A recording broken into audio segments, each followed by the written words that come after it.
أعوذ بالله من الشيطان الرجيم.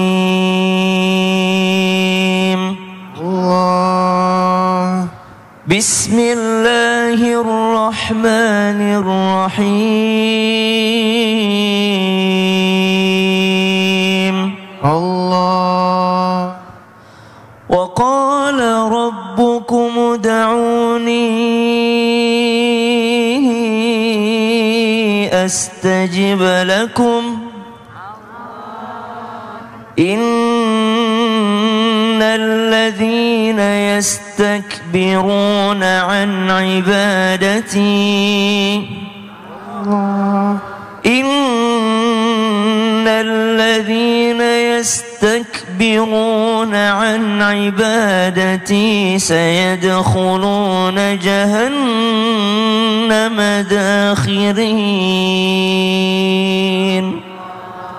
صدق الله العظيم. Aku berlindung kepada Allah dari godaan syaitan yang terkutuk dengan menyebut nama Allah yang Maha Pengasih lagi Maha Penyayang. Dan Tuhanmu berfirman, berdoalah kepadaku, niscaya akan aku perkenankan bagimu. Sesungguhnya orang-orang yang sombong tidak mau menyembahku akan masuk neraka jahanam dalam keadaan hina dina. Maha benar Allah dengan segala firman-Nya. Allahumma arhamna bil Quran. Terima kasih Bang Ali, jazakallah khair. Mohon izin guru kami Ustaz Maulana Habib Abdullah, para alim ulama yang belakang Allah subhanahu wa ta'ala, para jamaah. Baru saja kita membacakan sekaligus menjawab pertanyaan, kalau memang Allah sudah tahu yang terbaik untuk kita, ngapain lagi kita berdoa? Untuk apa kita berdoa? Yang pertama, kenapa kita berdoa? Karena itu perintah Allah. Perintah Allah, wa qala rabbukum ud'uni astajib lakum. Dan Tuhan kalian berfirman, berdoalah, mintalah padaku. Berarti perintah berdoa itu. Kalau perintah dijalankan maka pasti dapat pahala dan pasti bernilai ibadah. Kalau larangan kita taati maka bernilai ibadah. Kalau sunnah kita ikuti maka bernilai ibadah. Kalau makruh kita hindari bernilai ibadah. Dan seluruh yang bernilai ibadah mesti ada pahalanya. Makanya ada istilah doa ditunda pemberiannya. Maksudnya pahalanya pun mengalir, subhanallah, meskipun di dunia engkau tidak diberikan apa yang engkau minta kepada Allah subhanahu wa ta'ala. Kalau memang Allah tahu apa yang terbaik untuk hidup kita, mengapa Allah tidak langsung kasih aja? Kenapa disuruh berdoa lagi? Yang pertama memang perintah Allah. Yang kedua untuk menjaga diri dari kesombongan. Karena orang yang tidak pernah menengadahkan tangannya ke atas, tidak merasa ada kekuatan yang lebih tinggi daripada kekuatannya. Saya berhasil karena saya memang pintar. Saya berhasil karena memang saya kerja keras. Saya berhasil karena memang seperti ini. Padahal dia tak tahu bahwasanya keberhasilanmu itu adalah karena kuasanya Allah subhanahu wa ta'ala. Dan ketenangan hidupmu itu adalah dari Allah subhanahu wa ta'ala. Maka jangan pernah berhenti berdoa. Karena Nabi saja yang sudah pasti selamat dunia wal akhirah masih mengangkat tangannya ke atas kepada Allah subhanahu wa ta'ala. Boleh dicatat nih buat Gen Z, apalagi yang bertanya tadi. Yo. Dicatat dan dimasukkan ke relung hati. Apa itu? Doa itu adalah bentuk pengakuan diri bahwa kita adalah hamba dan Allah lah yang menjadi Tuhan kita. Masya Allah. Terima kasih Ustaz. Tepuk tangan dulu. Baik Ali, ulangi lagi ini quotesnya, Masya Allah luar biasa. Jadi ilmu buat kita dan jadi penyemangat juga buat kita ya. Doa itu bentuk pengakuan diri bahwa kita hamba. Nah kita mesti paham nih kita hamba. Dan Allah adalah Tuhan kita. Jemaah. Oh jemaah. Alhamdulillah. Nah ini dia nih, kita mau lihat nih, ada cuplikan nih. Ya Allah, seperti biasa ya Allah. Yuk kita lihat yuk. Aduh maaf saya ketawa, ini bagaimana sih? Ada orang berdoa begitu. Makanya maksudnya bagaimana sih? Ada orang berdoa cepet-cepet, yang satu lebih parah lagi. lagi. Gimana? Ya Allah, seperti biasa. Ya Allah yang kayak kemarin aja. Oke. Baik, tepuk tangan dulu yuk. Ya Allah. Ya Allah. Bib, ya kadang-kadang namanya manusia kan ya macam-macam bentuknya ya. Tapi tujuannya insya Allah semua dalam baik-baik aja. Dan niatnya tidak sama sekali ingin memainkan doa tuh insya Allah nggak seperti itu niatnya. Nah kalau kita lihat ya seperti ya Allah kan tahu mungkin ya apa yang biasa kita minta kemarin. Atau yang kita mau minta ke depan. Terus tapi kadang-kadang bener nggak sih kalau doa tuh harus detail. Detail, fokus ya. Tapi kadang bilang jangan begitu. Itu sama juga nanti kamu mendikte Allah. Ini seharusnya yang arif, yang bijaksana itu berdoa seperti apa sih ya Bibi, silakan. Baik. Mohon izin Bang Ali, mohon izin guruku Ustadz Maulana, Ustadz Syam, dan para jamaah yang dirahmati oleh Allah Subhanahu wa taala. Assalamualaikum warahmatullahi wabarakatuh. Waalaikumsalam warahmatullahi wabarakatuh. Jamaah, alhamdulillah. Alhamdulillah rabbil alamin. Subhanaka la ilma lana illa ma 'allamtana innaka antal alimul hakim. Rabbi shrahli sadri wa yassirli wahlul 'uqdatam min lisani yafqahu qauli. Nah, jamaah yang dirahmati oleh Allah, mudah-mudahan kita doanya nggak gitu ya. Nggak gitu. Kenapa? Kayak saya sampaikan, karena kita aja ngadep sama yang lebih tua, sengadep sama yang lebih berpangkat, ngadep sama guru ya, harus memiliki tata krama. Masa kita ngadep sama yang memiliki langit dan bumi beserta isinya, tapi kita seakan-akan lebih menggampangkan daripada menghadap sama teman kita ya. Tentu doa itu memiliki yang namanya adab ya. Nah, adab-adab dalam berdoa sebagaimana diungkap oleh Al-Imam Al-Haddad dalam kitab Nasaih Diniyah, di antaranya adalah yang pertama ayyakuna hadhirul qalbi. Hatinya ini harus hadir ya. Hatinya harus hadir ya. Begitu doa Masya Allah ya, yakin dengan doa-doanya ya. Karena apa? Karena ketika kita berdoa itu sebenarnya adalah bentuk pengakuan penghambaan kita kepada Allah. Dan juga ya, sholat, ibadah yang paling sering kita lakukan secara bahasa artinya adalah doa. Karena kalau kita lihat seluruh sholat itu isinya adalah doa. Cuma bedanya ya ada gerakannya ya. Cuma bedanya ada doa-doa yang mesti kita wajib baca, diantaranya surat Al-Fatihah dan lain sebagainya. Nah, para jamaah yang dirahmati oleh Allah, kemudian juga yang berdua, kita harus benar-benar mengagungkan daripada masalah ya, permintaan kita kepada Allah Subhanahu wa ta'ala. Jangan ibaratnya ya Allah biasa aja. Baik. Nah, juga jamaah perlu dicatat nih, dicatat ya. Sebutkan semua keinginanmu dalam doa. Curhatkan semua masalahmu dalam doa, karena sebaik-baiknya pendengar hanyalah Allah. Semuanya sebutin. Ya Allah, Masya Allah. Semuanya sampein. Oh, jadi jangan berkata yang tadi. Ya Allah yang kemarin. Iya, ya Allah yang kemarin. Isinya harusnya curhat ya. Curhat. Karena kan kalau kemarin aja nanti nggak naik-naik. Iya, Masya Allah. Kita misalnya minta, ya Allah minta rezeki kayak kemarin. Rupanya rezeki yang kemarin rezekinya dokter gimana? Iya, benar, Masya Allah. Terima kasih ya Habibi. Tepuk tangan dulu yuk. Masya Allah, bagus loh ya. Yuk sama-sama aku pelan-pelan di rumah boleh catat atau direkam ya. Sebutkan semua keinginanmu dalam doa. Curhatkan semua masalahmu dalam doa, karena sebaik-baiknya pendengar hanya Allah Subhanahu wa ta'ala. Jamaah, jamaah, alhamdulillah. Yuk kita masuk ke dalam segmen tanya dong Ustadz. Kami semua tanya dong Ustadz. Siapa yang mau nanya? Yang sebelah sini lagi, yang kanan emang semangat-semangat nih. Yuk. Boleh ke depan yuk. Sini bu. Iya, namanya siapa, tinggalnya di mana? Jangan nutupin saya. Ya, geser dikit bu. Geser lagi dikit bu. Iya, sini tengah nih. Ya. Siap. Assalamualaikum warahmatullahi wabarakatuh. Waalaikumsalam warahmatullahi wabarakatuh. Perkenalkan, saya Ibu Deni dari Muslimat NU Batu Jajar, Kabupaten Bandung Barat. Tepuk tangan dulu. Mau nanya sama siapa? Izin bertanya Ustadz Maulana. Ustadz Maulana. Gemes ya? Ya Ibu. Ya, Masya Allah. Ustadz, saya mau bertanya, bagaimana caranya kita supaya tetap fokus untuk berdoa kepada Allah? Fokus dan berdoa. Betul. Walaupun kita tahu doa itu belum terkabul. Mohon pencerahannya. Terima kasih. Assalamualaikum warahmatullahi wabarakatuh. Assalamualaikum warahmatullahi wabarakatuh. Mungkin fokus dan istiqomah ya. Betul. Karena belum dikabul ya. Betul. Yang hari ini kita bahas doa deh. Iya, biar diasah doanya biar tembus ya tadi tajam. Ya. Terima kasih Ibu. Ya, silakan Ustaz. Langsung saja, karena ini banyak mau dibahas, izin Habib dan Ustaz Sam. Mohon maaf, silakan catat. Catat. Bagaimana cara fokus dalam berdoa? Tadi sudah disinggung oleh Habib Abdullah bahwa ingat, doa itu ada 3 ya.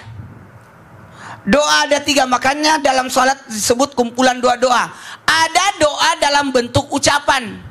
Kullu kalam ad-doa, setiap ucapan adalah doa. Makanya hati-hati dalam berucap, apalagi orang tua berbicara sama anak, marah-marah sama anak, bisa jadi itu adalah doa kepada anak, apalagi namanya menghujat anak, apalagi itu bisa dicatat sebagai doa. Iya. Itu yang pertama. Betul. Iya. Yang kedua, doa dalam bentuk perbuatan. Tawaf. Itu doa itu. Sa'i, itu doa. Takbir, ruku, itu doa. Bentuk gerakan. Dan ada doa bentuk isyarat. Nasi tumpeng itu doa, Bu. Tanda syukur. Baju hijau, doa ini. Menghidupkan. Iya. Iya, warna pink, tanda cinta. Iya. Warna ungu, cinta setia. Makanya namanya janda. Warna hitam, warna khusyuk. Warna putih, warna suci. Iya. Bagaimana cara fokus? Hindari berdoa dalam bentuk berangan-angan. Tidak boleh. Hindari berdoa tanpa usaha. Iya benar. Hindari doa gini, menyerah dalam berdoa. Udahlah, tidak boleh. Hindari ini. Makanya fokusnya dalam 2 hal. Fokus dalam batin dengan khusyuk, semangat, dan gini, berharap pada Allah. Iya. Fokus dalam batin, gerakan. Menghadap kiblat kalau berdoa. Iya. Di tempat yang mustajab. Berwudu dulu, gitu. Maka ada coachnya. Iya. Catat. Yuk, ini penting nih. Jangan jadikan doa itu seperti obat. Yang saat kau butuhkan saat sakit aja. Benar. Tapi jadikanlah doa itu seperti oksigen yang selalu kau butuhkan setiap saat. Cakep. Ya Allah. Diulang. Iya, ntar saya ulangin ya. Tepuk tangan dulu. Aduh, mudah-mudahan saya hafal ini. Ya, baik. Jangan jadikan doa itu seperti obat yang saat kau butuh saat sakit saja. Jadi kalau misalnya sakit, baru aja kita doa ya, baru minum obat ya. Tapi jadikan doa itu seperti oksigen yang selalu engkau butuhkan setiap saat. Tepuk tangan dulu. Wah, Masya Allah, kita Dulu dong, asah. jamaah dari mana? Iya, jamaah dari mana ini? Bu. Dari mana, Bu? Bandung. Cakep ya. Nah, ini doanya kita asah Ini terus. yang hijau. Iya, kalau yang hijau dari mana ini, Bu? Muslimat NU. Wah, kalau ngapak ya. Ya baik. Sekarang siapa lagi yang mau nanya? Ya sebelah sini Bapak aja deh. Iya. Bapaknya ini, bapaknya Masya Allah paling ganteng ini hari ini Pak. Masya Allah Pak. ganteng dari jamaah. Iya nggak repot ngurus. Karena sendiri doang. Silahkan, namanya siapa? Assalamualaikum warahmatullahi wabarakatuh. Waalaikumsalam warahmatullahi wabarakatuh. Perkenalkan saya Haji Taslihin. Kebetulan kepala desa ibu-ibu ini. Wah Masya Allah. Kepala desa. Kepala desanya soleh Masya Allah. Minta dikawal ke sini. Masya Allah, barokah ya Anda. Minta dikawal. Iya, ini dari Tegal. Di Tegal. Iya, kepriwe kabare sehat? Alhamdulillah. Bawa telur asin. Pilus. Itu dia. Oh, pilus. Kantor. Iya, itu ntar aja oleh-oleh langsung. Ya, pertanyaannya apa? Nanya apa? Oh, nggih. Untuk Mau nanya sama siapa dulu? gantian Ustadz Sam. Ustadz Syam. Pindah. Oke, Baik, Pak silakan. Kades. Bapak Kades. Punten Ustaz Sam. Nggih. Apa benar bagaimana? Ya. Apa benar salah satu cara doa supaya cepat dikabul oleh Allah SWT, maka kita mengajak anak dan kita langsung aminkan di depan mereka. Sama anak-anak. Iya, terutama anak-anak yang belum balik. Ya. Mohon Ustaz Sam pencerahannya. Iya. Terima kasih. Wassalamualaikum warahmatullahi wabarakatuh. Assalamualaikum warahmatullahi wabarakatuh. Saya banget itu ya. Baik, silakan Ustaz. Ya, matur suwun. Tabe guru kami Ustaz Maulana Habib Abdullah, Bang Ali, para alim ulama yang dimuliakan Allah Subhanahu wa taala. Ketika ditanyakan bahwasanya apakah salah satu cara untuk kita dikabulkan doa adalah dengan mengajak anak kecil, kita dengarkan jawabannya setelah Indonesia Raya.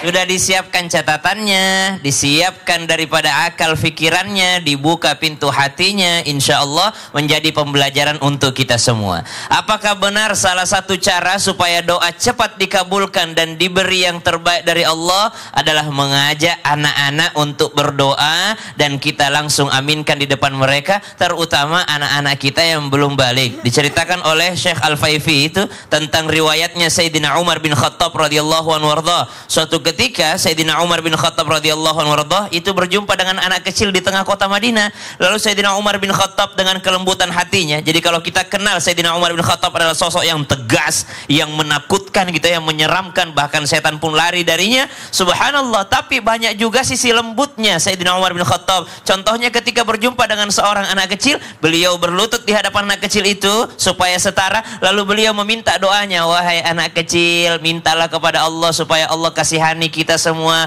Wahai anak, minta sama Allah supaya Allah rahmati kita. Wahai anak, mintakan kepada Allah supaya Allah ampuni dosa kita. Subhanallah. Setelah itu anak itu berdoa kepada Allah. Lalu Sayyidina Umar bin Khattab mengaminkan doanya. Setelah itu datang sahabat kepada Amirul Mukminin Umar bin Khattab. Ya Amirul Mukminin, wahai Amirul Mukminin, bagaimana bisa Anda meminta seorang anak kecil untuk orang yang dijamin surga? Maksudnya engkau ini sudah dijamin surga sama Nabi SAW, lalu kok masih minta doa sama anak kecil? Siapa sih anak kecil itu? Maka Umar bin Khattab radhiyallahu anhu menjawab, ya benar, saya memang meminta didoakannya karena anak itu belum balik. Berarti subhanallah, tiada dosa yang mengotori lisannya anak tersebut, tiada dosa yang mengotori hatinya anak tersebut. Ibu tahu nggak Bu, kadangkala doanya sama tapi yang baca berbeda. Subhanallah, kadangkala doanya sama, diajarkan doa, baca doa Rabbana atina fid dunya hasanah. Orang tua kita dulu cuma baca surah Al-Ikhlas, subhanallah, bisa mengalahkan penjajah. Orang tua kita dahulu membaca Al-Basmalah saja, Bismillahirrahmanirrahim, sudah sembuh penyakitnya. Kenapa? Bisa jadi hatinya bebas daripada noda-noda hitam. Ini diperhatikan oleh Umar bin Khattab radhiyallahu anhu ketika ditanya kenapa meminta doanya anak kecil, karena anak kecil itu hatinya suci, anak kecil itu lisannya suci, tak pernah berbohong. Anak kecil itu kan jujur. Subhanallah, kalau dia bilang jelek ya bilang jelek, kalau dia tak suka bilang tak suka. Hatinya jujur, lisannya jujur, sehingga lisannya menembus daripada langitnya Allah Subhanahu wa ta'ala. Hikmah yang kedua, supaya kita tidak meremehkan makhluknya Allah, bahkan anak kecil sekalipun. Maka dicatat buat hari ini, jangan gengsi meminta doa kepada anak-anakmu dan kau aminkan di depan mereka, karena kelak ketika wafat doa mereka jualah yang kita butuhkan. Insya Allah, terima kasih Ustaz. Tepuk tangan dulu yuk. Nih, jangan pada malu ya minta doa biar diaminin sama anak-anak kita nih ya. Nah, Ali ulangin lagi yuk, pelan-pelan yuk ya. Ya, ini jangan gengsi minta doa kepada anak-anakmu dan kau aminkan di depan mereka. Ya, karena kelak ketika wafat doa mereka nanti yang kita butuhkan juga. Tepuk tangan dulu yuk. Jamaah. Oh jamaah. Alhamdulillah, kita minta ilmu ya Habibi. Siap. Ini apa berontaknya jiwa-jiwa kita nih ya. Kalau misalnya ngelihat orang sholat kagak, sedekah kagak, ya kan, maksiat jalan terus. Begitu doa dijabah, kaya-kayaan dia, rezeki banyakan dia. Bagaimana sih tuh? Jadi bingung. Itu bagaimana sih maksudnya? kita ini jadi ngerasa yang berdoa, ini apa yang salah kita, gitu kan ya? Apa bagaimana sih? Apa saya juga harus maksiat? Apa saya juga nggak harus sedekah? Akhirnya jadi kayak gitu kan mikirnya kan Bib ya. Nah mohon ilmunya Bib. Baik, mohon izin guruku Ustadz Maulana, Ustadz Syam, Bang Ali, dan para jamaah yang dirahmati oleh Allah Subhanahu wa Ta'ala. Jamaah, oh jamaah, alhamdulillah. Alhamdulillah Rabbil Alamin. Allahumma salli wa sallim ala Sayyidina Muhammadin wa ala alihi wa sahbihi ajma'in wa alaina ma'ahum wa fihim birahmatika ya arhamar rahimin. Apa benar kadang-kadang orang jarang sholat ya, terus sedekah juga enggak ya, terus ketahuan kalau dia ini sering maksiat, naudzubillah min dzalik, tapi kok hidupnya gampang aja, tapi kok kadang-kadang apa Bu? Kaya raya, kadang-kadang kaya raya katanya ya. Kok kita malahan yang sering hadir majelis taklim ya, malah gini-gini aja. Nah ini perlu kita ketahui bersama, kadang-kadang ya, kadang-kadang ada juga orang yang dapat murkanya Allah melalui nikmat-nikmatnya Allah. Kenapa? Na'udzubillah min dzalik, sebagaimana hadis yang diriwayatkan ya oleh Al-Imam At-Tirmidzi, qala Rasulullah sallallahu alaihi wasallam, man lam yas'alillah yaghdab alaih. Orang yang nggak pernah minta, nggak pernah ngadahin tangan sama Allah, kadang-kadang Allah murka sama dia. Melalui apa murkanya Allah? Melalui istidraj. Dia nggak pernah minta tapi semuanya ada. Oh, ngerasa nyaman semuanya. Tapi naudzubillah begitu di akhirat, naudzubillah balasan Allah teramat pedih baginya. Dan juga ini sebagaimana juga yang pernah dilakukan oleh para nabi-nabi ya. Para nabi-nabi ini diantaranya Nabi Musa alaihissalam. Nabi Musa ini ceritanya sangat masyhur di dalam Al-Quran ya. Pernah suatu ketika Nabi Musa itu minta sama Allah, ya Allah, dalam surat Yunus ini diceritakan, begitu ngelihat Fir'aun ya, bala tentaranya, ya Allah kau kasih nikmat mereka, sedangkan kami ini gimana ya Allah ya. Tapi Nabi Musa akhirnya doa, ya Allah coba dong ganti, mereka itu dihancurkan daripada hartanya, dihancurkan daripada kepunyaan-kepunyaannya. Allah Ta'ala bilang sama Nabi Musa, qala qad ujibat da'watukuma, wahai Musa dan Harun, kalian doa ngadah sama Allah ini sudah kami ijabah, kata Allah. Tapi tahu nggak ibu-ibu sama bapak-bapak bahwa ijabahnya Allah ya terhadap doanya Nabi Musa, kata Allah sudah kami ijabah, antara kalimat ijabah Allah dan kejadian nyata Allah gulingkan Fir'aun itu 40 tahun. 40 tahun, subhanallah ya. Maka dari itu kita perlu juga sabar-sabar dalam berdoa, dan mudah-mudahan insya Allah doa-doa kita semuanya diijabah oleh Allah. Amin ya Rabbal Alamin. Ya, dengan caranya apa? Dengan caranya Allah Subhanahu wa Ta'ala. Jadi nggak perlu iri ya Bib ya. Perlu iri. Ya orang udah punya rezekinya masing-masing dan dengan ujiannya masing-masing ya Bib ya. Nabi aja pernah iri loh. Kan Nabi Musa itu iri kan, iya, melihat keadaan Fir'aun begitu luar biasa, minta kepada Allah Subhanahu. Pas dikasih manusiawi. Beda-beda ujiannya ya.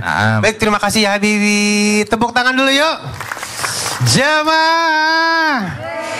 Oh jamaah. Alhamdulillah, terus berdoa ya biar Allah yang kabulin, nggak perlu iri sama rezeki orang ya. Nih baik, kita langsung masuk ke dalam segmen curhat dong Ustadz. Iya, kami curhat. Langsung aja ya Habibie sama Ustadz Maulana, kira-kira siapa yang mau curhat, tunjuk tangan dulu. Oh ini dia nih. Oh begitu, iya. Oh ibu ini lagi sakit mata. Matanya sakit Bu. Iya. Kita ke tengah yuk. Iya, namanya siapa? Tinggalnya di mana? Waalaikumsalam. Waalaikumsalam. Perkenalkan diri Ustadz. Ya. Saya Dewi Akmiati mic-nya. dari Majelis Taklim Muslimat NU Batu Jajar, Bandung Barat. Oh. Bandung Barat. Tepuk tangan dulu. Bu Dewi, Bu Dewi. Bu Dewi, silakan Bu Dewi. Saya mau curhat Ustadz. Saya kan saya mengalami sakit autoimun hipertiroid Ustadz. Nah saya sudah berusaha berobat ke sana kemari Ustadz, tapi bukannya sembuh Ustadz, malah nambah ke mata. Saya sudah berdoa Ustadz, insya Allah hati sudah hadir dalam berdoa dan sudah yakin saya dalam berdoa Ustadz. Tapi mengapa doa saya belum Allah ijabah Ustadz? Semoga Ustadz dengan ada ajang silaturahmi Islam itu indah. Saya mohon bantuan doa Ustadz dan Habib-Habib untuk mendoakan saya Ustaz agar segera Allah ijabah doa-doa saya untuk kesembuhan saya Ustaz. Terima kasih Ustaz. Assalamualaikum warahmatullahi wabarakatuh. Ustaz Maulana mungkin support. Kita baik sangka dulu dengan sakit ya. Ya. Allah tidak pernah menzalimi hambanya. Sakit itu adalah penggugur dosa. Sakit itu mengangkat derajat. Sakit itu adalah pahala. Satu-satunya manusia yang tidak sakit di dunia ini cuma Fir'aun. Sekelas Nabi aja sakit supaya Nabi dapat kepahala dan sebagainya. Nah, apa doanya? Mohon maaf ya, cuma 2 penyakit yang tidak ada obatnya. Di dunia ini cuma 2 penyakit yang tidak ada obatnya. Mati sama tua. Tua hak adanya itu ya. Ya. Iya. Maka tua dan mati ini yang tidak ada obatnya. Yang lain ada obatnya. Autoimun apapun yakin ada obatnya. Tinggal kita berusaha. Ada bagus yang kita baca Bu, Nabi yang jamin. Siapa yang baca laqad ja'akum 2 ayat terakhir dari surat Taubah. Laqad ja'akum rasulun min anfusikum azizun 'alaihi ma anittum harisun 'alaikum bil mu'minina raufun rahim ta'ala wa tawakkaltu wa huwa rabbul arsyil azim. Dibaca 3 kali di pagi hari, sorenya 3 kali, subuh dan maghrib. Dibaca 3 kali. Insyaallah penyakit akan hilang. Amin. Yang kedua, kalau mata kan perbanyak salawat. Insyaallah. Perbanyak salawat. Salawat apalagi pada saat dikumandangkan azan yang disebut nama Nabi Muhammad sallallahu alaihi wasallam. Syadana Muhammadar Rasulullah. Baca salawat, gosokkan ibadah. Insyaallah Ustaz. Gitu ya. Allah, ini amalan-amalan yang perlu kita amalkan, dan saya lihat beberapa kali memang amalan yang mengenai sholawat ketika azan itu disebutkan di dalam beberapa kitab, redaksi-redaksi dari para alim ulama kita, dan juga mudah-mudahan Allah berikan kesehatan selalu buat Bunda. Karena apa? Karena Bunda ini sedang mengalami ma'iyah bersama Allah, kebersamaan sama Allah. Kenapa? Karena ketika orang yang sakit dia sabar, maka amalannya ngelebihin orang sholat ribuan rakaat. Ya Allah. Kenapa? Karena Allah yang bersamanya. Allah nyatakan innallaha ma'as sabirin. Allah bersama orang-orang yang Allah. Semangat ya Bunda. Semangat Bunda ya. Jangan putus asa berobat. Kita tanya dulu, Bapak sakit apa? Sakit mah. Ma, sakit. Sebutkan nama sakitnya semua. Lutut, Asam lambung. darah tinggi, Darah tinggi, asam urat. asam urat. Nah, semua ada sakit. Semua ada ujiannya masing-masing. Semua ada sakitnya. Saya juga ada, Ustaz. Ada. Apa? Batu ginjal. Batu ginjal Ya saya. Allah, ada Ustaz. Gigi. Giginya sakit ya. Allah. Ya baik, saya juga ada sakit hati saya. Baik, semua orang punya penyakitnya dan mudah-mudahan ini menjadi penggugur dosa buat kita semuanya ya. Jangan kemana-mana, tetap bersama kami di Islam Itu Indah. Jamaah. Alhamdulillah. Alhamdulillah.